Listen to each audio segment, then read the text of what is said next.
श्री शिवाय नमस्तुभ्यम। हम सबको पता है कि आज है 10 फरवरी यानी कि सोमवार की प्रदोष का बहुत ही प्यारा सा दिन ना। देखो मैंने आपको एक चीज़ बता रखी है प्रदोष की कि जो प्रदोष का दिन होता है ना वो किसका होता है? भोले शंकर यानी कि शिव पार्वती के मिलन का दिन होता है। प्रदोष का दिन शिव पार्वती के मिलन का। और उससे भी बड़ा संयोग ये है कि आज है सोमवार का दिन, तो आप सभी लोगों को आज रात में अपने घर पे शिव पार्वती मिलन दीपक लगाना है, जिससे जो भी आपकी कामना हो, जो भी आपकी मनोकामना हो, विशेष हो, वो पूरी जरूर हो जाए। ठीक है ना? तो इसी की बात इस पूरी वीडियो में हम लोग करेंगे। वीडियो को पूरा देखने की कोशिश सभी लोग जरूर करेंगे। ठीक है ना?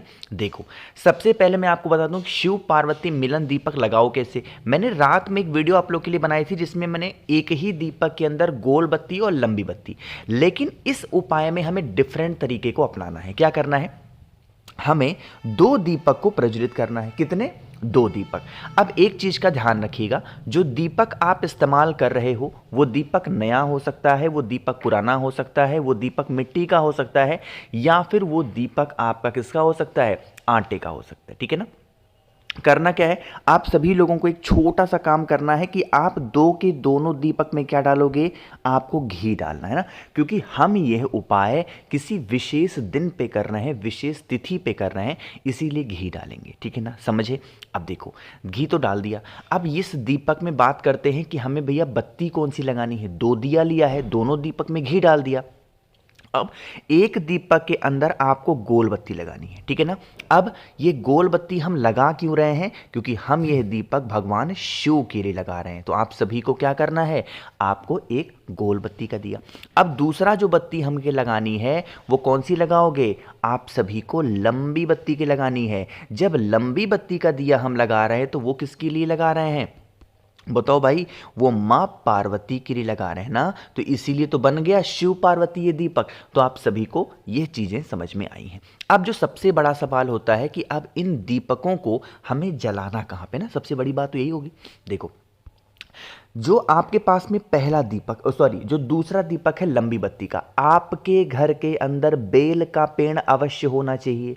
चाहे वो गमले में हो या फिर बड़ा सा पेड़ हो, कहीं पे भी आपको बेल के पेड़ के नीचे जाना है और बेल के पेड़ के नीचे पहुंच करके आप सभी को इस प्रकार से लंबी बत्ती का ये दिया प्रज्वलित करना है। एक चीज का और ध्यान रखेंगे, जब बेल पेड़ के नीचे लंबी बत्ती का दिया लगाओगे तो बत्ती की जो दिशा होगी वो साउथ डायरेक्शन ना हो, बाकी किसी भी दिशा में हो सकती है, कोई दिक्कत नहीं है। पहली बात। दूसरी बात, आप क्या करोगे?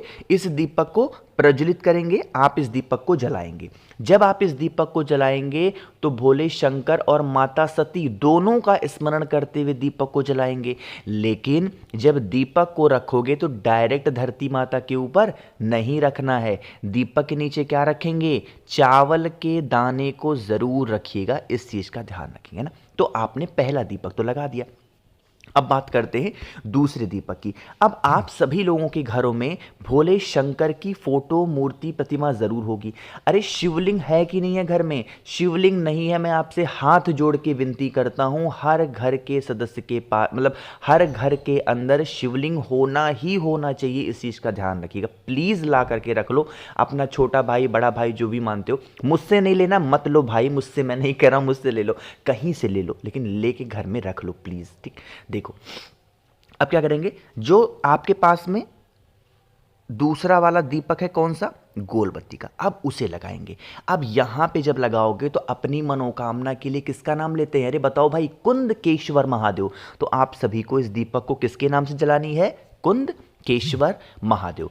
जब आप इस दीपक को जलाओगे, दीपक के नीचे अनाज का दाना, जो भी चीजें आपको इजीली अवेलेबल हों, अनाज के दाने को दीपक के नीचे रख करके एंड देन दीपक को जला देना। जो भी आपकी विशेष हो ज़्यादा जल्दी पूरी ज़रूर हो जाएंगे। ठीक है ना? तो करिएगा। तो पहला उपाय आपको समझ में आ गया है। आगे बढ़ते हैं अब इस वीडियो के हम लोग अपने दूसरे उपाय की तरफ, और ये भी उपाय आज आपको अपने घर पे ही करना है, कहीं भी बाहर जाने की आवश्यकता नहीं है। ठीक है ना? देखो जब भी शाम का टाइम प्रदोष काल स्टार्ट हो जाए उसके बाद में आप इस उपाय को कर सकते हैं ना। इस उपाय को मैंने कई बार आप सभी को बता रखा है, बट थोड़ा सा नियम समझेंगे। जब कोई विशेष तिथि आती है, विशेष दिन आता है, इस उपाय के बारे में आपको बताता हूँ। इसके लिए आपको दो चीज़ों की आवश्यकता होगी, लेकिन पहले समझ लो इस उपाय के फायदे क्या हैं। जैसे आपके घर को, आपको ऐसा लगता है कि हमारे घर को किसी की नज़र लग जाती है, जिससे हमारा पूरा फैमिली कुछ दिन तो ठीक चलती है, सब कुछ अच्छा होता है, बट जितने दिन ठीक नहीं चलती उससे ज़्यादा दिनों तक डिस्टर्ब चलती है ना। तो ये कहीं ना कहीं रीज़न किसके होते हैं?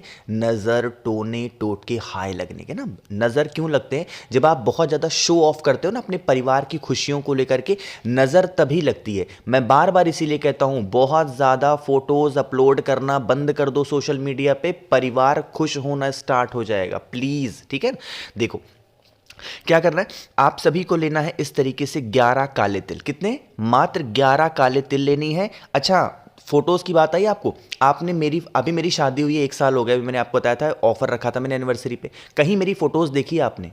हम लोग बहुत खुश रहते हैं घर के अंदर अपने, बहुत खुश रहते हैं, बट हम कहीं फोटोज अपलोड नहीं करते। किसी ने, हमारी फैमिली जानती है, कुछ हमारे रिलेटिव जानते हैं कि हम कौन है, हमारी शादी हो गई है, ठीक, लेकिन हम बहुत ज़्यादा शो ऑफ नहीं करते हैं, प्लीज़। तो आप लोग भी ये काम मत किया करो भाई। तो 11 आपने काले तिल ले लिए। उसके बाद में आप सभी को लेना है क्या? इस तरीके से शमी के पत्ते। कितने? मात्र एक शमी का पत्ता। 11 काले तिल, एक शमी के पत्ते को लेकर के घर में आपके जितने भी रूम्स हों, घर में आपके जितने भी कमरे हों, उन सभी कमरों में एक बार घूम लिया करो। ठीक है ना? क्या करेंगे? एक बार घूम लो सभी कमरों में जितने भी हों, बस वॉशरूम में मत जाना। घूमने के बाद में आप सभी लोग अपने घर का जो मेन गेट होता है ना, उस मेन गेट के बाहर निकलो, और बाहर निकल करके ही, चाहे इस साइड बीच में कहीं पे भी आपको थोड़ी बहुत भी मिट्टी दिखाई दे जाए, उसके नीचे आप दबा करके चले आना ना। यकीन मान लीजिए, कभी आपके परिवार को नज़र नहीं लग सकती। इस बात को मेरी गांठ बांध के रख लो। बहुत स्पेशल सा उपाय है, खासकर यह उपाय प्रदोष के दिन किया जाता है या फिर अमावस्या के दिन। तो आप सभी लोग करिएगा ज़रूर, ठीक है ना। चलो, तो यहाँ पे हम सभी लोगों ने दो उपाय की बातें कर ली है। बाकी नज़र के बारे में ध्यान रखिएगा, फोटोज़ कम अपलोड करो, बार बार फोर्स कर रहा हूँ, बार बार कर रहा हूँ, प्लीज़, ठीक है ना।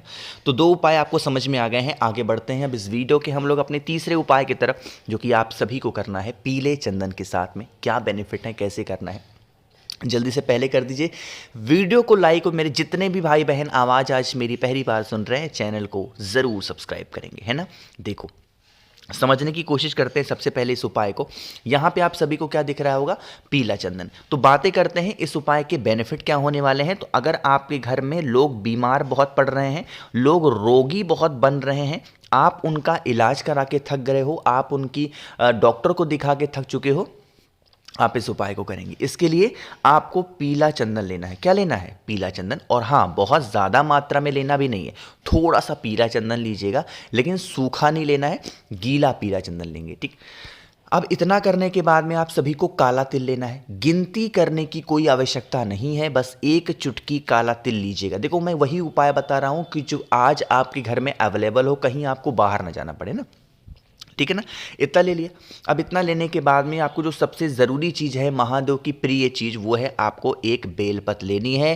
तांबे का लोटा लेंगे, उसके अंदर जल भरेंगे और सीधा पहुंच जाएंगे महादेव के शिवलिंग के पास में। वहां पर पहुंच करके जो आपके पास में बेलपत्र है, उस बेलपत्र को पहले 3 स्थान पे टच कराएंगे। सबसे पहले माता अशोक सुंदरी, फिर उसी बेलपत्र को उठा करके माता के हस्तकमल, फिर उसी बेलपत्र को उठा करके कहाँ पे? भोले शंकर के शिवलिंग के ऊपर। लेकिन जब भोले शंकर के शिवलिंग के ऊपर बेलपत्र समर्पित करोगे, तो बेलपत्र समर्पित करने से पहले जो मैंने पीला चंदन आपको दिखाया, उस पीले चंदन का पहले लेपन कर देना, एंड देन पीले चंदन का लेपन करने के बाद में जो आपके पास में बेलपत्र है, फिर वो समर्पित करेंगे, ठीक है ना। समर्पित करने के बाद में जो भी व्यक्ति घर में आपके बीमार रहता है, उस व्यक्ति का नाम और गोत्र बोल करके महादेव के शिवलिंग के ऊपर क्या करेंगे? काले तिल को समर्पित करेंगे। किसके नाम से? कुंदकेश्वर महादेव के नाम से। एंड देन आप सभी को एक लोटा शुद्ध जल तांबे के लोटे से श्री शिवाय नमस्तुभ्यम का जप करके शाम के टाइम पे प्रदोष काल के बाद में अगर आप इस उपाय को करते हैं, तो घर में, परिवार में, कहीं पे भी कोई भी इंसान आपके बीमार नहीं पड़ेगा, ठीक है ना। करिएगा। तो यहाँ पे आप सभी लोगों को समझ में आ गया होगा 3 उपाय। आगे बढ़ते हैं इस वीडियो के सबसे आखिरी उपाय की तरफ, जो कि यहाँ पे आम का पत्ता दिख रहा है। इस उपाय को आम के पत्ते से नहीं करना है, वो तो मैंने ऐसे दिखा दिया है। फिर बात करते हैं कि इस उपाय के फायदे क्या होंगे। कोई भी प्रकार का कष्ट अगर आप पे घर में है, चाहे वो धन को लेके हो, व्यापार को लेके हो, नौकरी को लेके हो, देन आप इस उपाय को करेंगे। इसके लिए आपके घर के अंदर लगे हुए किन्हीं 5 पत्तों की आवश्यकता पड़ने वाली है। आपके घर के अंदर तुलसी माता का पत्ता छोड़ देना, बाकी कोई से भी 5 पत्ते को लेकर के उस पर जो भी आपकी इच्छा हो लगाना हो लगा दो। लाल चंदन, पीला चंदन, कोई दिक्कत नहीं है। और फिर उसको अपने जीवन के कल्याण के लिए कल्याणेश्वर महादेव के नाम से अगर आप समर्पित कर देते हैं तो आपके घर परिवार में जिस भी प्रकार के कष्ट होंगे उनसे आपको छुटकारा जरूर मिलेगा। तो मैंने कोशिश की आप सभी को आज करने वाले स्पेशल से उपाय को समझाने की। वीडियो पसंद आई हो तो लाइक करिएगा। कुछ पूछना है, नहीं समझ में नीचे कमेंट सेक्शन में पूछें। और मेरे जितने भी भाई बहन आवाज़ आज मेरी पहली बार सुन रहे हैं, चैनल को ज़रूर सब्सक्राइब करेंगे। श्री शिवाय नमस्तुते।